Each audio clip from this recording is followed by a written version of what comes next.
अस्सलाम वालेकुम, नमस्कार, सत श्री अकाल एंड गुड इवनिंग। मैं हूं आरजू कासमी और आप देख रहे हैं पॉइंट ऑफ व्यू। आज जी हमें ज्वाइन किया है सीनियर जर्नलिस्ट अनीस फारूकी साहब ने और हम उनसे बात करेंगे जो भी पीडीएम का जलसा हुआ है गुजरांवाला में उसके हवाले से। कल बड़ी सख्त किस्म की बातें जलसे में भी की गई जो कि बिलावल भुट्टो जरदारी ने भी उसी तरह की बात की और मरीम नवाज ने, इसके अलावा मौलाना फजलुर रहमान ने, और आज इमरान खान साहब ने उस पर रिएक्शन दिया था। वो अपनी जो टाइगर फोर्स है उससे बात कर रहे थे और बात करते हुए उन्होंने भी काफी सख्त अल्फाज इस्तेमाल किए। तो हम देखते हैं कि अनीस फारूकी साहब हमें क्या बताते हैं। बहुत शुक्रिया सर कि यू आर आपने। Welcome. Thank you so much. My sir pleasure. My क्या क्या कहेंगे आप, कोई तब्दीली आने लगी है क्या? देखिए, तब्दीली तो आते आते टाइम लगेगा। ये एक आगाज़ है तहरीक का, और अभी इसकी शक्ल मुझे मतलब वाज़े नज़र नहीं आ रही है। इसलिए कि जो स्टेटमेंट्स होते हैं, जो इनके बयानियाँ होते हैं, वो बदलते भी रहते हैं। और उसमें हम ये देखते हैं कि पाकिस्तान की जितनी भी तहरीकें चली हैं आज तक, उसमें इत्तफ़ाक़ और इत्तेहाद नाम में होता है, काम में नहीं या अमल में नहीं होता है। यानी कि जब कौमी इत्तेहाद बना था 9 सितारे, हमने देखा कि एक वन एजेंडे पे जो जो भी इत्तेहाद बनते हैं वो ज़्यादा देर पायदार नहीं होते। कभी भी इन्होंने ये नहीं, इस तरह का कोई नहीं बनाया कि जिसमें मुसलमान कौमी इत्तेहाद बन रहा है, कभी कुछ बन रहा है। लेकिन मैं आपको मिसाल देता हूँ कि जैसे अब कौमी इत्तेहाद बना तो वो भुट्टो के खिलाफ बना, वो पाकिस्तान के लिए नहीं बना। अब ये पीडीएम जो बना है ये और इससे पहले जो जमहूरियत के नाम पे जो भी तहरीकें चली हैं, आपको याद होगा नवाबजादा नसरुल्लाह खान ने भी चलाई थी और पीपल्स पार्टी ने भी चलाई थी, ज़िया उल हक के खिलाफ भी चलाई थी। वो ख़त्म हो जाती हैं बड़ी जल्दी, वो बचती नहीं हैं। तो ये मुझे भी थोड़ा सा डाउट इस पे यहाँ पे आता है कि नवाज शरीफ साहब ने वो बयानिया लिया है जो कि आज तक पाकिस्तान में किसी ने नहीं लिया, और जिसने भी लिया उसको फिर वहाँ से दूध में से मक्खी की तरह निकाल के साइड लाइन कर दिया गया। अल्ताफ़ हुसैन साहब ने भी लिया था, और आज अल्ताफ़ हुसैन साहब और उनकी पार्टी का नामो निशान भी नहीं है। आपने देखा कि आज मीडिया में भी हल्की हल्की बातें हो रही हैं कि जी पाबंदी लगा दें नून लीग पे, ये कर दें। तो बड़ा मुश्किल होगा कि आप एक बड़ी कौमी जमात पे पाबंदी लगा दें, और अगर लगा देंगे तो फिर आप समझ लें कि ये मुल्क तबाही की तरफ जाएगा और कहीं नहीं जाएगा। देखते हैं क्या होता है आने वाले दिनों में, क्योंकि मुझे नहीं लगता कि ये कोई बहुत ज़्यादा ताकत पकड़ पाएगा। देखिए, अभी ज़बान से कोई चीज़ कह देना कि जनरल बाजवा ने ये किया या इमरान खान ने ये किया, ये सिर्फ ज़बानी और कलामी बातें हैं। या तो आप कोई प्रूफ लेकर आएँ, ठीक है, कि ये करप्ट लोग हैं या ये कोई लूट मार कर रहे हैं या मुल्क के लिए बेहतरी नहीं कर रहे। Action speaks louder than words. ये ज़रूर है कि जमहूरियत पे शब खून ज़रूर डाला जाता है, आपके वोट के डब्बों पे शब खून ज़रूर डाला जाता है, उनको इंजीनियर्ड इलेक्शन की, लेकिन किसने नहीं किया पाकिस्तान में? आप देखें कौन सी ऐसी इस्टेब्लिशमेंट आई है जिसने अपनी मनपसंद हुकूमत नहीं लाई है। तो वो निज़ाम बदलने की बात करें बजाय इसके कि शख्सियात और अफराद को जो है वो टारगेट करें। इससे मुस्लिम लीग नून के लिए ग्राउंड पे मुश्किलात पैदा होंगी, और मैं समझता हूँ कि अगर मुस्लिम लीग नून को पाकिस्तान की सियासत से आउट कर दिया जाएगा तो ये पाकिस्तान के लिए कोई सेहतमंद अलामत नहीं होगी। लेकिन सर ये भी कहा जा रहा है कि इमरान खान साहब के खिलाफ जो तहरीक चल रही है या जो पब्लिक बाहर आ रही है, वो अपोजिशन की वजह से नहीं आ रही, बल्कि वो इमरान खान साहब की अपनी जो पॉलिसीज हैं, जो उनसे महंगाई कंट्रोल नहीं हो रही। अब बार बार वो ऐलान करते थे जॉब्स का, जबकि ऐसा हो रहा है कि लोगों की जॉब्स जा रही हैं। करों का वादा किया था तो लोग जो है वो कुछ जिसे कहना चाहिए आटा दाल चावल नहीं ले पा रहे। उस वजह से लोग बाहर आ रहे हैं। लोग हरगिज अपोजिशन की हमदर्दी में बाहर नहीं निकल रहे। देखिए, महंगाई और इन्फ्लेशन तो दुनिया में हमेशा ही बढ़ी है ना, कभी कभी ऐसा तो नहीं हुआ ना कि रिवर्स गियर लगाओ। तो इसका बड़ा आसान टारगेट होता है कह देना कि ये महंगाई इमरान खान की वजह से बढ़ गई। हमको इसकी जो डायनामिक्स है वो समझनी पड़ेगी कि ये महंगाई क्यों बढ़ती है। हाल बता ये है कि उसके बढ़ने की एक सर्टन रेशो होती है, और वो रेशो इमरान खान की हुकूमत शायद उसको कंट्रोल नहीं कर सकी। उसकी वजह ये थी कि लोगों को जो इन्होंने एक चूरन बेचा था कि हमारे पास 22 साल का तजर्बा है और एक ड्रीम टीम है, वो ड्रीम टीम नहीं थी इनके पास। इनके पास एक मलगूबा सा था, एक मरकब था, एक जिसे कहते हैं कि मुख्तलिफ जमातों से जमा किया हुआ, और उसमें उन्होंने उनके पास कोई एक्सपर्टीज़ नहीं थी। ये फॉरेन फॉरेन ऑफिस के लिए अगर इनके पास पीटीआई का अपना कोई बंदा नहीं था, इनके पास फाइनेंस के लिए पीटीआई का अपना कोई बंदा नहीं था, इनके पास किसी भी चीज़ के लिए कोई अपना बंदा नहीं था सिवाय इमरान खान के, बाकी सब मांगे तांगे के लोग चल रहे थे। हमें ये देखना होगा कि महंगाई को इमरान खान कंट्रोल कर पाए, उसका फेलियर क्या था। उसका फेलियर ये था कि हमने, एक तो दुनिया एक बड़ी इन्फ्लेशन से गुजर रही है, डॉलर का रेट कहीं जा रहा है और पाकिस्तान की आबादी बढ़ रही है, लेकिन साथ साथ हमें ये भी देखना होगा कि अपोजिशन जो कह रही है वो गलत नहीं कह रही है, या लोग जो कह रहे हैं वो बिलबिला रहे हैं वो गलत नहीं कह रहे हैं। कि कल की जो तकरीर को अगर मैं लूँ कि 35 रुपए वाला आटा पहुंचने में पाकिस्तान को 70 साल लगे थे और 2 सालों में वो 75 रुपए तक कैसे पहुंच गया, तो ये है नालायकी। ये जिसको हम कहते हैं ना नाअहल किसी हाकिम का आप पे बैठ जाना, ये भी एक बहुत बड़ी बदकिस्मती की उस कौम के लिए बात होती है। ये नालायकियाँ होती हैं। इस नालायकी की वजूहात को तलाश करने की ज़रूरत है। हमें ये देखने की ज़रूरत है कि आपने क्या प्रायोरिटी सेट की थी, फाइनेंस की आपने क्या प्रायोरिटी सेट की थी, फॉरेन की आपने क्या प्रायोरिटी सेट की। वो I think that's a huge huge huge failure.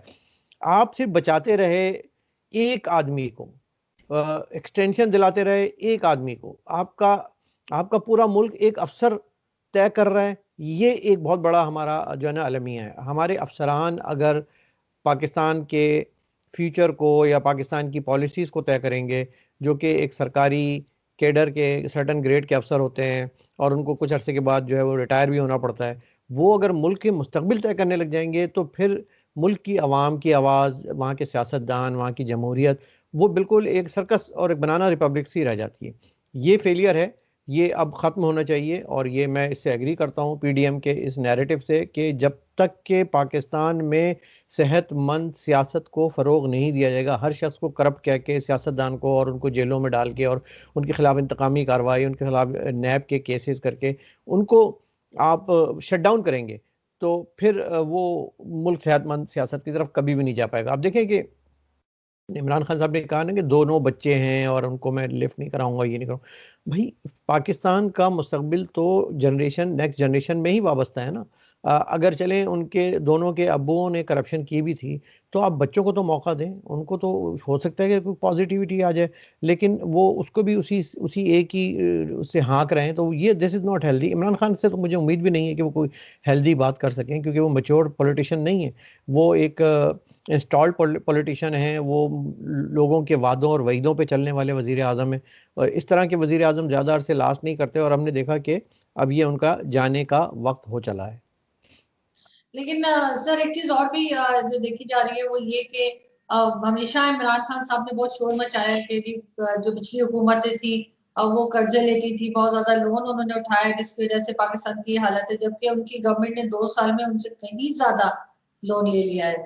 तो इस सूरत में किस तरफ पाकिस्तान को जाते हुए देख रहे हैं, क्योंकि ये भी लोन चढ़ा के और निकल जाएंगे। और वैसे भी सर अभी तक कोई एक गवर्नमेंट भी ऐसी नहीं रही पाकिस्तान की जिसने अपने साल पूरे किए हो, चाहे वो बेनजीर की हो चाहे नवाज शरीफ की हो। तो नहीं, इमरान खान जरदारी साहब की हुकूमत ने किए थे, जो मुशर्रफ के बाद आई थी, उन्होंने पूरे किए अपने 5 साल, और उसके बाद नवाज शरीफ ने टेक ओवर किया, उनको ज़ाहिर है कि नहीं चलने दिया गया। असल में मसला ये है कि जो कर्ज़ों की बात आपने की है ना, कि कर्ज़े किसी भी थर्ड वर्ल्ड कंट्री के लिए लाजिम होते हैं। ये हो ही नहीं सकता कि वो कंट्री सरवाइव कर जाए या उसके अपने इतने रिज़र्व हों, उसका अपना डेफिसिट कम हो, ये हो नहीं सकता, तो कर्ज़े तो लेने ही पड़ते हैं। और कौन सी गवर्नमेंट ऐसी है जिसने कर्ज़े नहीं लिए, तो ये तो हम इमरान खान को ब्लेम कर नहीं सकते कि उन्होंने कर्ज़े लिए। उन्होंने ये अलबत्ता ज़रूर किया कि उनको अपने इलेक्शन में इस तरह की बातें नहीं करनी चाहिए थी कि मैं कशकोल लेके नहीं जाऊँगा, मैं भीख नहीं मांगूंगा।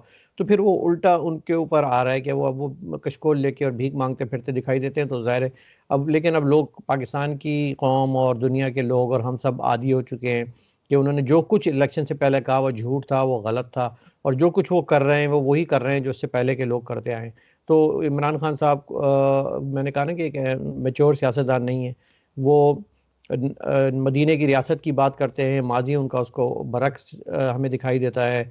वो पाकिस्तान के जो है वो अगले उसमें लेके जाना, तरक्की की तरफ बात करते हैं, कर्जा नहीं लेंगे और इसको भी देख लेंगे और उसको भी देख लेंगे, लेकिन अंदर से आप खोखले हैं। ये बड़ी अलमिया की बात है कि हमने 70-74 साल में कुछ नहीं सीखा। हमने सिर्फ और सिर्फ एक वार फोबिया क्रिएट किया, हमने सिर्फ और सिर्फ एक एंटी इंडिया फोबिया क्रिएट किया। हमने आज भी देख लें कि हर चीज़ में अब मोदी का यार आपको नज़र आता है, यानी कि वो नरेंद्र मोदी जो अपने अपने इंडिया के ही मसाइल से उनको फुर्सत नहीं है, वो शायद वो सुन भी नहीं रहे होंगे कि गुजरांवाला में क्या हो रहा है। उन पे सारा कुछ डाला जा रहा है कि नवाज शरीफ जो है वो मोदी की तकरीर कह रहे हैं, अल्ताफ हुसैन की तकरीर कर रहे हैं।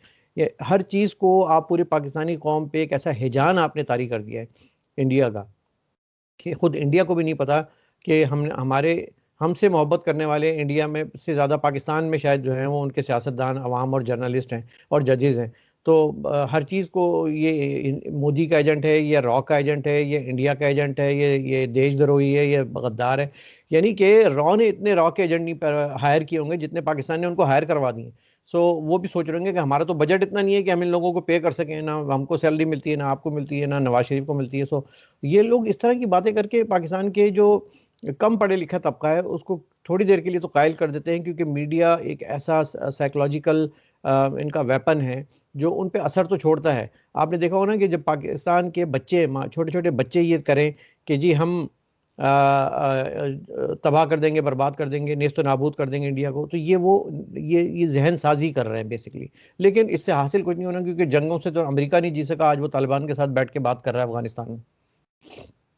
सर ये जो आप बात कर रहे हैं बच्चों की कि जहर बच्चों को सिखाया जा रहा है, तो वो तो आप अगर मुझे कोई साहब बता रहे थे कि कल जुम्मा था तो उसमें जुम्मे के खुतबे में किसी मस्जिद में गए थे नमाज पढ़ने, तो वहाँ मौलवी साहब खुतबे में कह रहे थे कि जो कोरोना है उसको यहूदियों और मोदियों की तरफ मोड़ दे अल्लाह। बताइए, जी। ये तो पढ़ रहे थे वो, ये सोचे असल कि वो क्या बात कर रहे हैं। तो हाँ, ये हमारा माइंडसेट बन चुका है। लेकिन इमरान खान साहब ने कहा था कि अगर कोई मेरे खिलाफ खड़ा होगा पोजीशन से तो मैं खुद उसे कंटेनर दूंगा। लेकिन कल उन्होंने कंटेनर दिए जरूर, लेकिन रुकावटें खड़ी करने के लिए, जगह जगह रास्ता रोकने के लिए। और इसी तरह से उन्होंने कहा था कि अगर कोई मेरे खिलाफ नारे लगाएगा, जैसे गो नवाज गो हुआ करता था, तो अगर कोई गो इमरान गो एक दफा कह दे तो मैं चला जाऊंगा। कल वो सब भी हो गया, लेकिन वो अपनी जगह उसी तरह है। बिल्कुल। देखें, पहली बात तो ये कि जो मौलाना साहब मस्जिदों में दुआएं कर रहे हैं कि ये यहूद और इनकी कारकर्दगी है कोरोना या मोदी का है, दिल में वो तकरीर इस लाउड स्पीकर पे तो वो ज़रूर कहते हैं, लेकिन दिल में वो अंदर इंदर दुआ कर रहे हैं कि या अल्लाह जल्दी से इसराइल और वाशिंगटन और दिल्ली वाले जल्दी से कोई कोई वैक्सीन बना लें, तो हम लोग बच जाएंगे, इंसानियत बच जाएगी, मुसलमान बच जाएं, ताकि हमने इन्होंने जिहाद भी करना है और जिहाद करके फिर मरना है।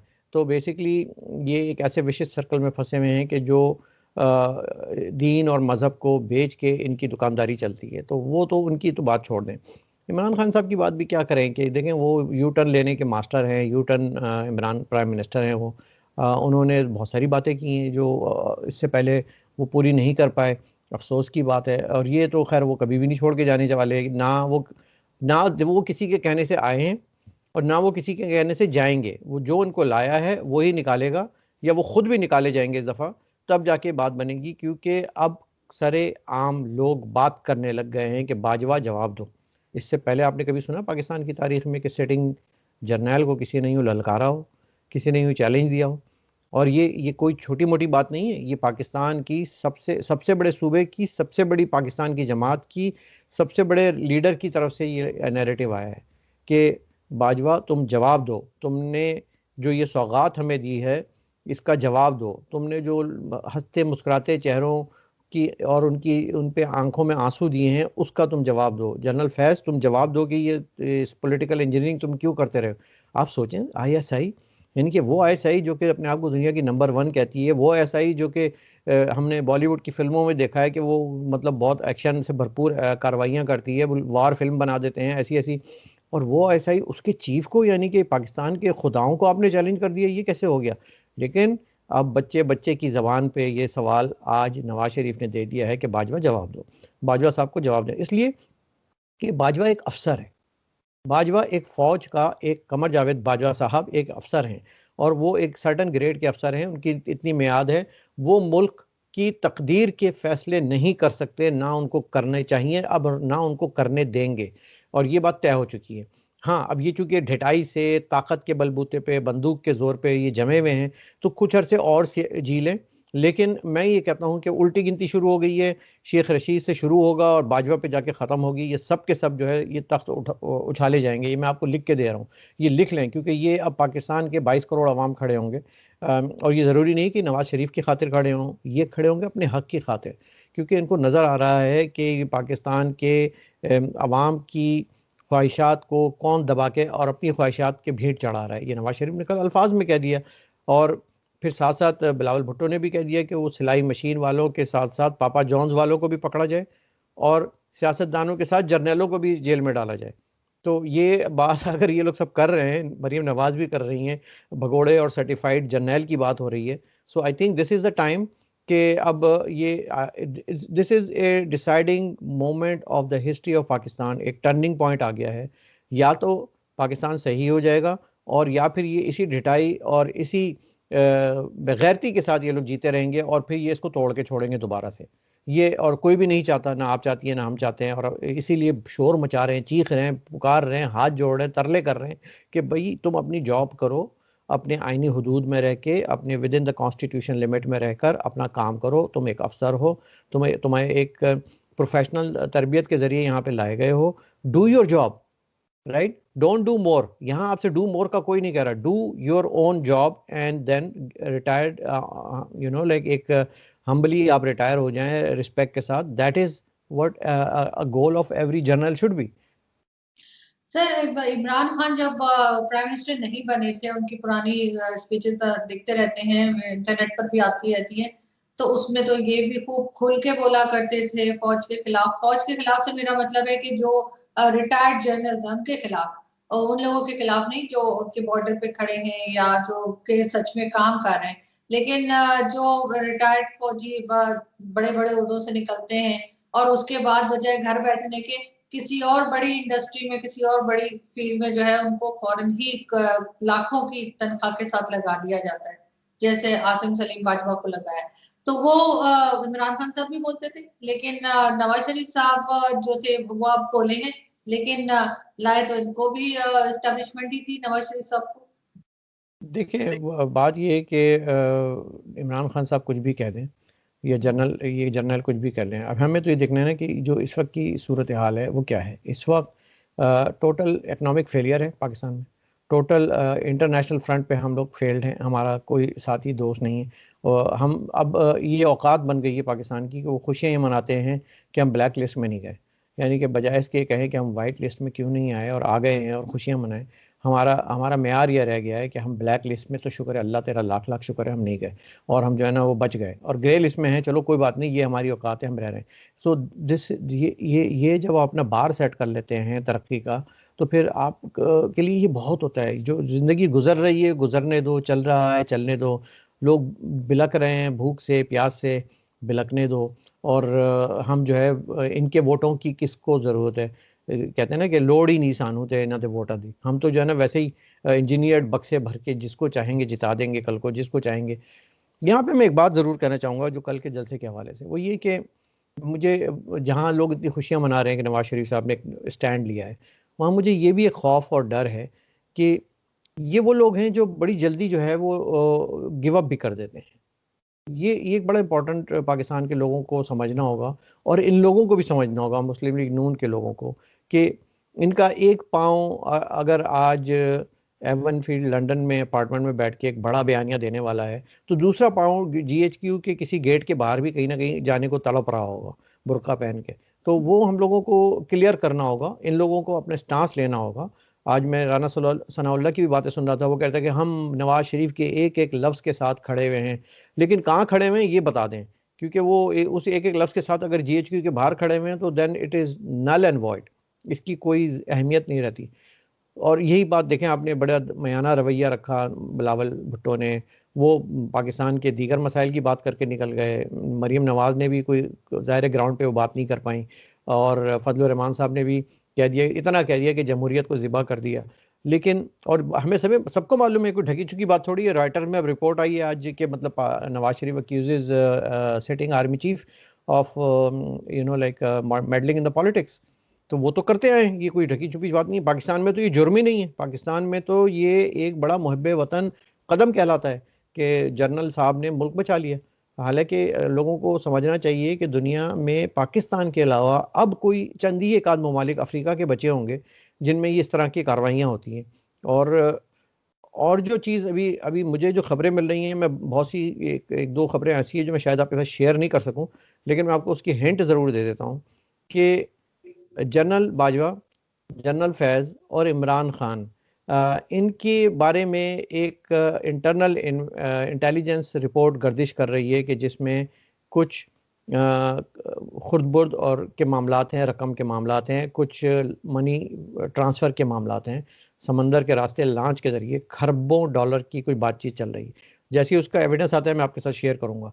दूसरी बात बड़ी इंपॉर्टेंट है, और ये भी एक तरह की आप ही के चैनल पे मैं एक ब्रेकिंग न्यूज़ के तौर पे उसको आप समझ लीजिएगा कि कल जो नवाज शरीफ का बयानिया है, लोग ये कह रहे हैं कि internal quarters of Pakistan army के कुछ बहुत सीनियर जनरल खुश नहीं हैं कि जनरल बाजवा और इमरान और फैज़ ट्राइका जो पाकिस्तान के साथ खेल खेल रहा है वो उससे खुश नहीं है, और उनको ये बात कही गई है सी पैक के माई बाप चाइना की तरफ से कि हम ये जिस तरह का पाकिस्तान चल रहा है हमें नहीं चाहिए, हमें चाहिए एक क्लियर क्लीन पाकिस्तान। तो ये भी एक ब्रेकिंग न्यूज़ है जो अभी इसकी हम इन्वेस्टिगेशन भी कर रहे हैं, और इस पे हम मज़ीद आने वाले दिनों में आपको बताएंगे। लेकिन चाइना ने हाथ उठा लिया है बाजवा साहब और इमरान खान से, ये भी सुनने में खबरें आई हैं, मुसद्दिक़ा नहीं है अभी, लेकिन मैं आपको शेयर कर देता हूँ। और फ़ौज के इंतहाई सीनियर तरीन जनरलों का एक ग्रुप है जो कि अब एंटाई बाजवा बन चुका है। तो बाजवा साहब का भी जो है ना वो तब्दीली जायरे का टाइम हो गया उनका, और इमरान खान साहब का भी। तो ये दो चीज़ें हैं, इस पे आप नज़र रखिएगा, मैंने भी नज़र रखी हुई है, क्योंकि सी पैक को गेम चेंजर कल कहा है बिलावल भुट्टो ने, और किसी वजह से कहा है कि देखें जरदारी साहब और नवाज शरीफ इस सी पैक को लेकर आए थे, इस बात को जहन में रखिएगा, और सर्टन गारंटीज़ के साथ लेकर आए थे, सर्टन वारंटीज़ उन्होंने दी थी कि ये होगा। फिर उसमें बिलावल की एक और बड़ा इंपॉर्टेंट पॉइंट है कि इंटरनेशनल रिलेशन, ये देखें जब ये बात करते हैं ना तो ये ऐसे ही नहीं कर देते। उन्होंने कहा कि टोटल इंटरनेशनल फेलियर हुआ है, शहजादों और अरबों की ड्राइवरी करने से डिप्लोमेसी नहीं होती, या इंटरनेशनल सफारतकारी नहीं होती, या इंटरनेशनल फॉरेन अफेयर्स के रिलेशनशिप नहीं डेवलप। तो ये दो पॉइंट है, मैं आपको दे रहा हूँ, जस्ट फूड फॉर थॉट, इस पर गौर कीजिएगा।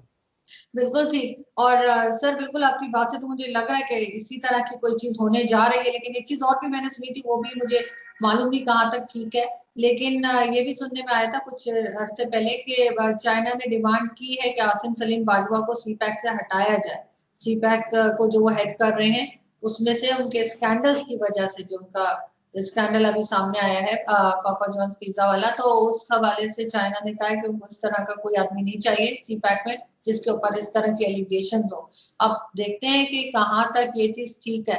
लेकिन आज जो इमरान खान साहब ने अपनी tiger force, so called tiger force, उसके साथ जो उन्होंने एक मीटिंग की है, तो उसमें उन्होंने काफी सख्त अल्फाज इस्तेमाल किए अपोजिशन के लिए, और कल जो जलसा हुआ उसके हवाले से उन्होंने कहा कि जी दोनों मरियम नवाज और उनको बिलावल भुट्टो को मुखातिब करके कि दोनों के बाप जो हैं वो मतलब उन्होंने करप्शन की है, और ये तो हलाल की कमाई से बड़े ही नहीं हुए हैं, और इस तरह की एक, आपको लगता है कि ये जबान किसी प्राइम मिनिस्टर को सूट करती है? देखिए, पहले मैं आपका जवाब दूं कि आसिम सलीम बाजवा, जनरल आसिम सलीम, आप कह रही हैं कि चाइना ने कहा है कि वो पसंद, मुझे तो ये लगता है कि चाइना ने कहा था कि हमें बाजवा पसंद नहीं है। अब वो बाजवा दोनों सोच रहे हैं कि कौन से बाजवे का जिक्र हो रहा है यहाँ पे। ये बड़ा मसला हो जाता है कि किसी को जब बाजवा के खिलाफ नारे लगते हैं तो वो कहता है नहीं मैं थोड़ी हूँ आसिम के खिलाफ बोल रहे होंगे, आसिम कहते हैं नहीं मैं थोड़ी हूँ कमर के खिलाफ बोल रहे हूँ। तो ये बात बिल्कुल दुरुस्त है कि लफ्ज़ बाजवा जो है इस वक्त गूंज रहा है चाइना में भी, लंदन में भी और पाकिस्तान में भी। और बाजवा की स्पेलिंग अगर आप देखें तो बाजवा से जवाब भी निकलता है, JAWAB। तो जवाब भी देना पड़ेगा अब इनको, इनको हिसाब भी देना पड़ेगा, और इनको भागने भी नहीं दिया जाएगा। ये बड़ा इंपॉर्टेंट है, क्योंकि देखें एक खबर ये भी गर्दिश में है कि ये भाग भी सकते हैं। अच्छा। हाँ, एक खबर ये भी गर्दिश में है कि ये फरार भी हो सकते हैं, क्योंकि देखिए नवाज शरीफ या कोई भी पाकिस्तान में उसका उसकी प्लेस नहीं है कि वो सिटिंग जर्नल को चैलेंज कर सके, रिगार्डलेस कि वो बाहर ही क्यों ना बैठा हो। देखें अल्ताफ हुसैन साहब जैसे लोग जो हैं जब वो बात करते हैं ना फौज के खिलाफ और पाकिस्तान के खिलाफ, तो वो तो अपनी कश्तियां जला चुके हैं। उनका अब वहाँ से कुछ लेना देना नहीं है। वो तो कहते हैं कि अब तो जी हम अपना मुल्क बनाएंगे, देश बनाएंगे, ये करेंगे, वो करेंगे, तो इसलिए उनको फिक्र नहीं। लेकिन जिनका उठना बैठना, जिनका कारोबारी मफादात, जिनका ख़ानदान, जिनकी सियासत सारी पाकिस्तान में हो, वो अगर सिटिंग जर्नल को चैलेंज कर रहा है, then you should think about it कि वो क्यों कर रहा है। वो ऐसे ही नहीं कर देता। ये बहुत इंपॉर्टेंट बात है। जब ट्रंप का इलेक्शन हो रहा था तो लोग नहीं मान रहे थे कि ट्रंप जीतेगा, बहुत पुरानी बात कर रहा हूँ मैं, लेकिन मैंने उस वक्त कहा था कि ट्रंप जीतेगा। उसकी वजह क्या थी कि कुछ मोहरे ऐसे होते हैं जिनको हिलाया जाता है, जिनको लाया जाता है। इसी तरह नवाज शरीफ साहब जो ठंडे ठार बैठे हुए थे, प्लेटलेट्स जिनकी हम गिन रहे थे, जो बिस्तर मर्ग पे आज हैं या कल हैं वाली सिचुएशन थी, वो इतनी गरजदार तकरीर ऐसे करते हैं जैसे कि कोई एक नौजवान कर रहा हो, और उसमें वो चैलेंज करते हैं पाकिस्तान की स्टेट को और इदारों को और फौज को और बाजवा को। ये ऐसे ही नहीं करते। बड़ी इंपॉर्टेंट बात है, पाकिस्तानियों को ये बात समझनी होगी। और पाकिस्तानियों आप घबराएं, क्योंकि कुछ होने जा रहा है और ये बड़ा ख़तरनाक होने जा रहा है, और फौज के ख़िलाफ़ होने जा रहा है, और फौज को कुछ नहीं हो रहा। ये बात याद रखिए। देखें, ये पाकिस्तान इमरान खान का बड़ा इंपॉर्टेंट एक इम्पॉर्टेंट तो नहीं, लेकिन इनका एक टिपिकल नैरेटिव है। वो ये कि ये जो नवाज शरीफ साहब ने तकरीर की है, ये बेसिकली फ़ौज के ख़िलाफ़ कर दी। उन्होंने तो क्लियर कर दिया, मैंने सेपरेट कर दिया है। उन्होंने उससे पहले फ़ौज की तारीफ़ की, इदारे की तारीफ़ की, सिपाहियों की तारीफ़ की। अच्छा, वो आप भी करती हैं, वो मैं भी करता हूँ। मतलब कौन है जो उस शहीद सिपाही की माँ के जज्बात को नहीं समझ सकता? मैं भी समझ सकता हूँ, आप भी समझ सकती हैं। जो बॉर्डर पे लड़ के आता है, फिर उसकी लाश घर आती है, और वो उसकी यूनिफ़ॉर्म में लिपटी हुई पाकिस्तान के झंडे में, तो कौन कमबख्त है जो कि इसको नहीं समझेगा? कौन कौन है जो उसको उसको सलूट नहीं करेगा? लेकिन भाई, तुम करप्ट आदमी हो, तुम करप्ट जर्नैल हो, and don't compare yourself to that soldier जो सेक्रीफाइस कर रहा है अपनी लाइफ बॉर्डर पे, सरहद पे, तुम्हारे हुक्म पे कर रहा है, हमारी इस सरहदों की हिफाजत कर रहा है। उसके उसके साथ हम इन करप्ट जर्नैलों को नहीं कंपेयर करना चाहिए, कर भी नहीं सकते। तो ये इमरान खान ने फौरी फौरी क्या कहा कि फौज के खिलाफ हो गए, यानी कि वो सिपाहियों को कह रहे हैं कि देखें आपके खिलाफ। सिपाहियों, ये बात याद रखो कि ये तो आपके खिलाफ कोई भी नहीं कह रहा। आप तो खुद एक तरह का विक्टिम हो। आपको बिल्कुल। तो अपने गांव छुट्टी जाने के लिए जो है ना, वो जब दरखास्त देते हो तो साथ में रिश्वत भी देनी पड़ती है। उन उन लोगों के जिनके मोटे मोटे पेट हैं, जो कि बड़ी बड़ी वर्दियां पहन के बैठे हैं। तो जो मेरे सिपाही हैं, मैं उनको फिर ये कहूँगा कि ये आपके खिलाफ ना मुस्लिम लीग नून है, ना पाकिस्तान की कोई सियासी जमात है, ना कोई बाहर के बैठे हुए जर्नलिस्ट हैं, ना आप हैं, ना हम हैं। ये आपके अपने जो मालिक बन के बैठे हैं ना पाकिस्तान के, ये मालिक नहीं है। मालिक आप लोग हो, मालिक सिपाही हैं इस मुल्क के, मालिक अवाम है, 22 करोड़ लोग हैं। तो ये इमरान खान का नैरेटिव मैं आउट राइटली रिजेक्ट करता हूँ कि नवाज शरीफ ने फ़ौज के खिलाफ बयान दे दिया। फ़ौज के खिलाफ कोई बयान नहीं दिया। जनरल बाजवा के खिलाफ दिया, एक अफसर है, और वो अफसर भी नहीं है क्योंकि उसकी मियाद ख़त्म हो चुकी थी। इमरान खान ने इलीगल उसको एक्सटेंशन दी हुई है, वो भी जो है क्वेश्चनेबल है और किसी दिन कोर्ट में होगी। और जिस तरह चीफ जस्टिस अतर मिनुल्लाह ने कहा है कि पाकिस्तान में कोई गद्दार नहीं है और ना कोई ट्रेटर है, ना आप किसी को कह सकते हैं। तो अगर इमरान खान आज गद्दार कह रहे हैं तो वो कंटेम्प्ट ऑफ कोर्ट का मुर्तकिब हो रहे हैं। इस बात को ध्यान में रखिएगा। 2 दिन पुराना बयान है ये चीफ जस्टिस का, जिसमें उन्होंने क्लियर कहा है कि कोई ट्रेटर नहीं है पाकिस्तान में, कोई गद्दार नहीं है, ना कोई किसी को हक है कि किसी को गद्दार कहे। तो भाई, अब कब एक्शन लिया जाएगा इनके खिलाफ? आर्टिकल 6 के मुर्तकिब जनरल जहीरुल इस्लाम के खिलाफ कब एक्शन लिया जाएगा, जिन्होंने एक सिटिंग प्राइम मिनिस्टर के से इस्तीफा मांगा, और उसके प्रूफ मौजूद हैं, और वो प्रूफ भी दे दिए जाएंगे जल्दी। और आज वो, अगर आज नहीं तो कल वो भी मुल्क भर से फरार हो जाएंगे। इसलिए बेहतर है कि उनको अरेस्ट किया जाए और उन पे आर्टिकल 6 का मुकदमा कायम करके उनको लटकाया जाए, इससे पहले कि उनकी कमर में दर्द हो और वो दुबई जाके इलाज कराने बैठ जाए। लेकिन सर, इसमें आपने मुझे ये नहीं बताया कि जो इमरान खान साहब ने जो जबान इस्तेमाल की है अपनी तकरीर में आज, कि जिस तरह से कहा कि जी दोनों जो है वो उनके माँ बाप, उनके पेरेंट्स जो है वो करप्ट थे, और ये तो कोई एक दफा इन्होंने हलाल की कमाई खाई नहीं है। तो ये जबान है, तो प्राइम मिनिस्टर, देखिए मैं यूज कर सकती हूँ, आप कर सकते हैं, हम लोग जर्नलिस्ट है, जर्नलिस्ट वैसे भी आउटस्पोकन होते हैं, लेकिन एक प्राइम मिनिस्टर को ये सूट करता है कि वो दूसरी सियासी जमातों के लिए इस तरह के अल्फाज इस्तेमाल करें? देखिए, मैंने आपका सवाल का जवाब जानबूझ के नहीं दिया था। उसकी वजह ये थी कि मैं उस लेवल पे ही नहीं गिरना चाहता था जिस लेवल पे इमरान आज गिर चुके हैं। सही। लेकिन फिर भी मैं, चलें, आपको बता देता हूँ कि जो बॉडी लैंग्वेज इमरान खान ने आज इस्तेमाल की और जो ज़बान उन्होंने इस्तेमाल की, वो किसी गली मोहल्ले के मवाली की तो हो सकती है, एक रियासत के वज़ीर आज़म की नहीं हो सकती। तो हम शर्मिंदा हैं पाकिस्तानियों, आपसे, क्योंकि हम आप लोगों ने उनको इलेक्ट करके भेजा, लेकिन बहरहाल वो एक स्टेट के वजीर आजम है।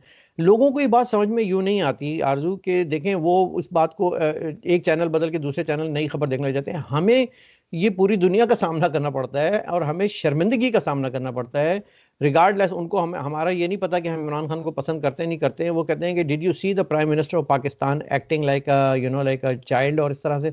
तो वो हमें बड़ा एम्बेरसमेंट होती है, दुनिया भर में एम्बेरसमेंट होती है। और आप क्या समझती है कि दुनिया का मीडिया देख नहीं रहा है? कल को खबर आ जाएगी इमरान खान जो हरकतें कर रहे हैं कि यूं फेर रहे हैं हाथ और मैं बदला लूंगा, तेनू नहीं छड़ांगा और ये करूंगा वो करूंगा, उनकी प्लेस ही नहीं है। पहली बात तो ये।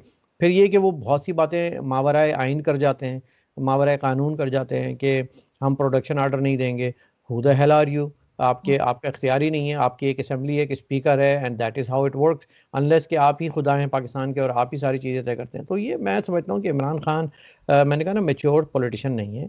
ये इसको बांध के गूंद के ला के सजाया गया था और ये धीरे धीरे खुल रहा है। और इसको लाने वाले भी अब सोच रहे होंगे कि यार हम किसको लेकर आ गए थे, हम तो कुछ और समझ के लाए थे कि हम बड़ी एक डिग्निफाइड पर्सनालिटी ले आए हैं, हम एक सेलिब्रिटी ले आए हैं, हम एक पाकिस्तान का चैंपियन ले आए हैं वर्ल्ड कप 92 का। लेकिन उसने तो आके हमारी क्रिकेट की भी जो है वो ऐसी की तैसी कर दी, और जो हम हमारी गोल्फ है उसकी भी ऐसी की तैसी कर दी। ना अब हम गोल्फ खेलने लायक रहे ना क्रिकेट खेलने लायक रहे। So this is how things are going right now in Pakistan. This is how it looks, this is how it seems, and this is not going to last for too long. क्योंकि देखें ये सही नहीं है, ये humble and ये dignified way नहीं है to run a country. And if this continues, this Pakistan will fail more. तो हमको इसको अभी ही रोक लेना होगा, नवंबर दिसंबर में इसको रैप अप करके एक अच्छा सिस्टम, एक निज़ाम लाना होगा जिसमें फ़ौज का कोई लेना देना ना हो, भले कौमी हुकूमत हो या जो भी हो, लेकिन फ़ौज का कुछ लेना। अगर फिर कोई फ़ौज का लेना देना हुआ या फिर नवाज शरीफ लोगों ने कोई डील कर ली, then I have no hope for Pakistan. तो सर आपको क्या लग रहा है, -1 होगा या पूरी असेंबली जाएगी? नहीं जाएगी तो पूरी असेंबली, क्योंकि इमरान खान ही जो हैं वो एक पसंदीदा हैं, बाकी तो सब भर्ती के हैं। वो तो फिर कहीं इधर पार्टियों में चले जाएंगे। आज देखें ना, फिरदौस आशिक अवान किधर है मुझे बताएं। ठीक है, चौधरी फवाद जो हैं वो बीच की लाइन लेके अभी तैयार बैठे हुए हैं अगली पार्टी पकड़ने के लिए। ठीक है, वो बैठ के कह रहे हैं कि जी हम नवाज शरीफ की तकरीर नहीं देख रहे, हम क्रिकेट मैच की झलकियाँ देख रहे थे। तो भाई आपने उसको अगर झलकियाँ देखी तो फिर आपने उसकी तकरीर पे कमेंट कैसे कर दिया फ़ौरन ख़त्म होती। मतलब these are the people who are इस सर्कस। उस सर्कस में बहुत सारे जोकर हैं और वो जोकर अपना अपना किरदार निभाने आ जाते हैं स्टेज पे थोड़ी थोड़ी देर के लिए, लेकिन they are all gonna go, because ये सब धुआं है, कुछ नहीं है। सर लास्ट क्वेश्चन, जहांगीर तरीन कहाँ है? उन्हें क्यों नहीं बुलाया जा रहा? उनसे क्यों नहीं पूछा जा रहा कि वापस नहीं आ रहे? नवाज शरीफ साहब को तो बहुत कहा जा रहा है, तो वेयर इज जहांगीर तरीन? जहांगीर तरीन एक बहुत बड़ी लाइबिलिटी है पीटीआई के लिए, और ये सबको पता है कि कानूनी तौर पे वो इनके लिए एक ऐसा शिकंजा बन सकता था कि जिसमें सब लपेटे जाते हैं। तो उन्होंने उसको एक तरह से दूध में से मक्खी की तरह निकाल के साइड लाइन कर दिया।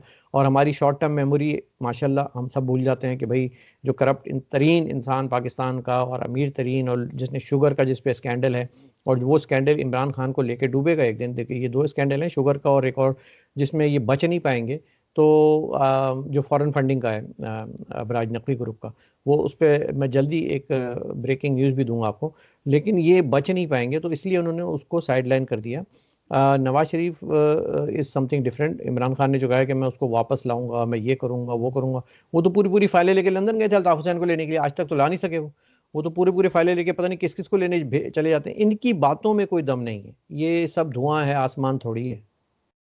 सर बिल्कुल फॉरेन फंडिंग केस तो इनका बिल्कुल तैयार रखा हुआ है। मेरे ख्याल है जिस दिन इन्हें रिप्लेस करना होगा वही सामने लाएंगे और उसके साथ ही गेम जो है बिल्कुल चेंज हो जाएगा। हाँ, लेकिन मैं ये नहीं चाहूँगा आरज़ू, मैं ये नहीं चाहूँगा कि इमरान खान के साथ भी वही सलूक किया जाए जो जरदारी या नवाज शरीफ के साथ फ़ौज करती आई है। मैं इस बार नहीं चाहूँगा कि फ़ौज ये हीरो बने कि हमने इमरान खान की ये करप्शन पकड़ ली और हमने इसको फारिग कर दिया है। They should not. Imran should go the democratic वे। वो खुद रिज़ाइन करे, उस पर अदम एतमाद की तहरीक लाई जाए या कुछ भी हो, जमहूरी तरीके से उनको एग्ज़िट होगी और जमहूरी तरीके से नए निज़ाम की एंट्री होगी।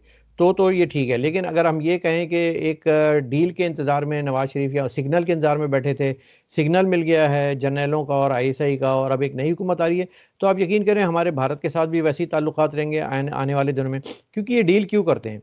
इनकी डील ये नहीं होती है कि आप हुकूमत में आएंगे तो आप हम इतने पैसे, उनकी डील ये होती है कि देखें आप अपना काम करते रहना, हिंदुस्तान के साथ जो है वो हमें जो है वो हमारा काम करते रहने देना। क्योंकि हमारी जो दुकान है, हम उसमें बेचते ही वो हिंदुस्तान का मसाला है, और अगर वो नहीं बेचेंगे तो हमारी दुकान बंद हो जाएगी।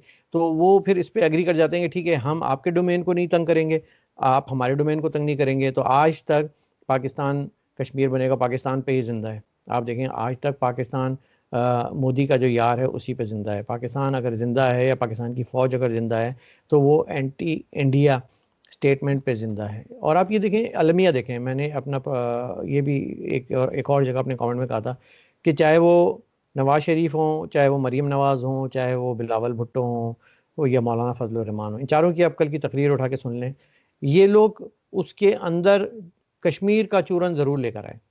अब सोचिएगा कि वो क्यों लेकर आए, क्योंकि ये मौका नहीं था, मौका कुछ और था। ये एक गुजरावाला का जलसा था, ये एक रैली थी जो कि अगेंस्ट इमरान खान थी।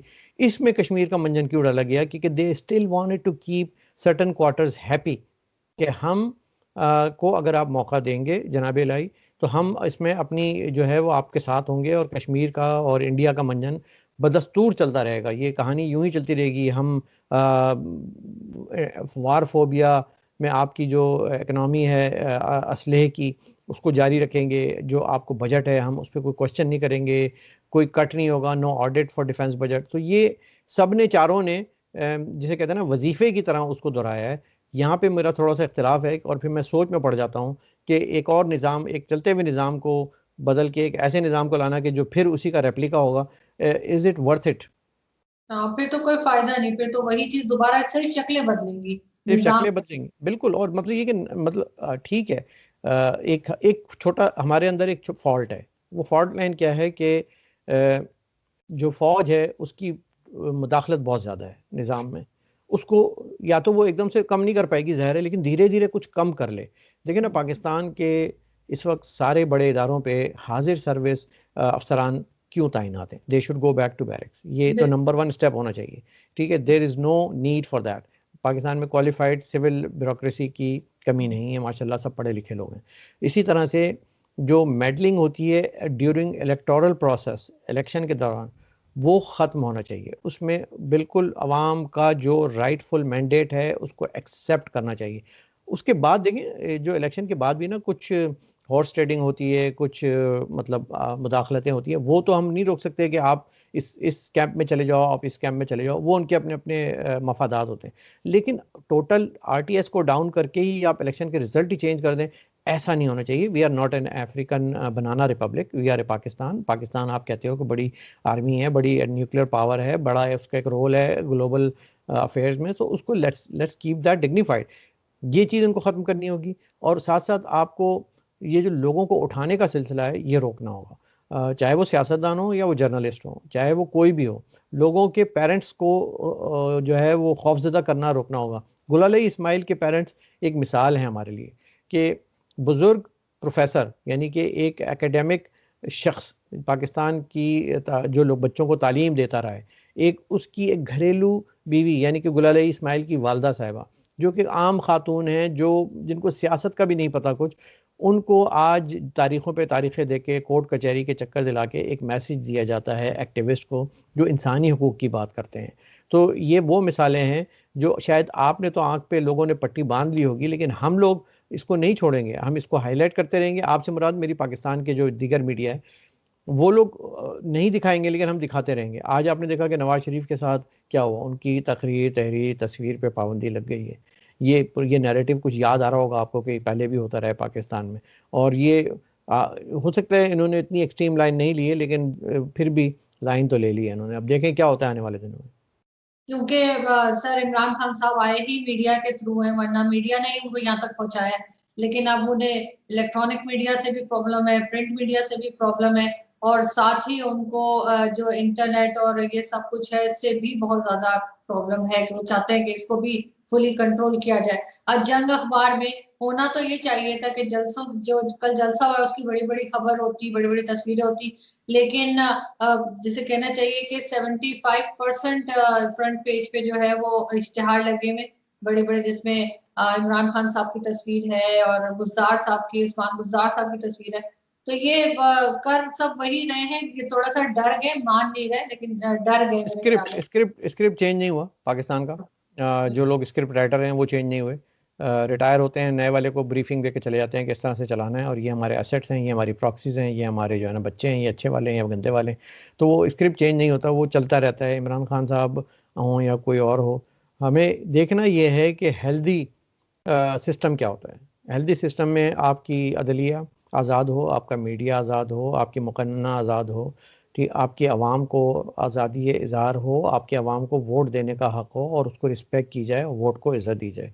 ये होगा तो देखें, पाकिस्तान एक सिक्योरिटी स्टेट के तौर पे जाना जाता है और वो रहेगा, क्योंकि उसकी जो स्ट्रेटेजिक एक इम्पोर्टेंस है वो अपनी जगह पर है, इसमें कोई शक नहीं।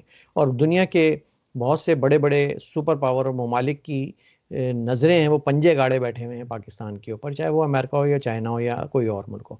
तो ये तो हम उसकी अहमियत से इनकार नहीं कर सकते कि फ़ौज और इदारे और ISI और ये सब लाजिम व मलजूम हैं पाकिस्तान के लिए, लेकिन उनका अपना इतना काम है कि उनको उससे फुर्सत नहीं होनी चाहिए। वो अगर वो इस मामले में पड़ जाएंगे कि वो सियासत में भी मुदाखलत करेंगे और वो सहाफ़त में भी करेंगे और अदालत में भी करेंगे, then you know like it's not nice, ये उनके लिए बेहतर नहीं है। तो मेरा पैगाम है पाकिस्तान के उन संजीदा फ़ौजी हलकों की जानिब जो कि हाजिर भी हैं, मौजूद भी हैं, गायब भी हैं और रिटायर्ड भी हैं, उन सब के लिए कि आप लोग अगर सच्चे पाकिस्तानी हो, आप लोग अगर मुहिब्बे वतन पाकिस्तानी हो, तो आप आवाज़ उठाओ, आप लोग इनके गिरबान फोड़ो, इनको लात मार के बाहर निकालो कि तुम्हारी वजह से हमारा इदारा इदारा जो कि एक ज़माने में पाक फ़ौज, मानवी तौर पे पाक फ़ौज होता था, आज सिर्फ लुग़वी तौर पे रह गया है। तुम्हारी वजह से ये बदनाम हुआ, तुम्हारी वजह से आज मुल्क की ये हालत हो गई है। तुमने एक नाअहल, निखट्टू, नालायक आदमी को पता नहीं क्या समझ के लाके मुल्क का वज़ीर आज़म बना दिया, जो कि सिलेक्शन कमेटी का चेयरमैन नहीं बन सकता था।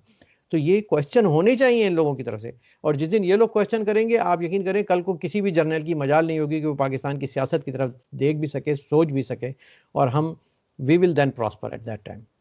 बिल्कुल ठीक, बहुत शुक्रिया सर कि आपने आज ज्वाइन किया। एंड आई होप कि हम जब बात करते हैं तो हम हरगिज जो है वो लोगों को क्रिटिसाइज कर रहे होते, लेकिन नेगेटिव वे में नहीं करते। ये बात लोगों को समझनी पड़ेगी, पाकिस्तानियों को भी, जो समटाइम्स वीडियोस देख के बड़े अपसेट हो जाते हैं, क्योंकि जब तक हम बताएंगे नहीं कि क्या गलत हो रहा है तो फिर उसको हम ठीक कैसे करेंगे। Thank you so much sir. My pleasure, thank you.